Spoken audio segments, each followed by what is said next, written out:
নমস্কার বন্ধুরা, সবাইকে অর্থমণ্ডল চ্যানেল থেকে অনেক অনেক শুভেচ্ছা। আজ আমি আপনাদের সঙ্গে শেয়ার করতে চলে এসেছি সুন্দর এই চেরি গাজরা টিউটোরিয়াল। গাজরাটা যতটা সহজ তৈরি করা, দেখতেও কিন্তু বেশ ভালো। এর জন্য আমি লাল এবং সাদা কিছু চেরি ফুল নিয়ে নিয়েছি, আর আমি 1/2 ইঞ্চি রিবন নিয়ে নিয়েছি। একটা গিট দিয়ে নিচ্ছি, কিছুটা রেখে, যেহেতু আমরা এটা বাঁধতে হবে সেই পরিমাণ রেখে আমি রিবনটা গিট দিয়ে নিলাম। এখন সূচে আমি রিবনের এক মাথা ভরে নিচ্ছি। আপনারা চাইলে কিন্তু আমার কাছ থেকে আরও সুন্দর সুন্দর টিউটোরিয়াল শিখতে পারেন। আর আপনারা কে কী শিখতে চান আমাকে অবশ্যই কমেন্টসের মাধ্যমে জানাবেন।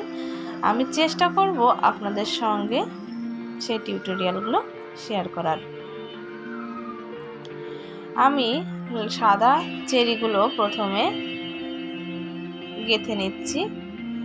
আপনারা আপনাদের পছন্দ অনুযায়ী ডিজাইন করে নেবেন, সাদা লাল বা লাল সাদা যেভাবে আপনাদের মন চায় সেভাবে কিন্তু আপনারা এটা তৈরি করে নিতে পারেন। এভাবে একে একে গেঁথে নেব। সম্পূর্ণ গাঁথা হয়ে গেলে পাশে আর একটা গিট দিয়ে তৈরি হয়ে যাবে খুব সুন্দর চেরি গাজরাটি। দেখতে পাচ্ছেন এটা কতটা সুন্দর। আপনারা চাইলে আমার থেকে অর্ডার করে নিতে পারেন। আজকে এ পর্যন্ত। সবাই ভালো থাকবেন, সুস্থ থাকবেন। টাটা।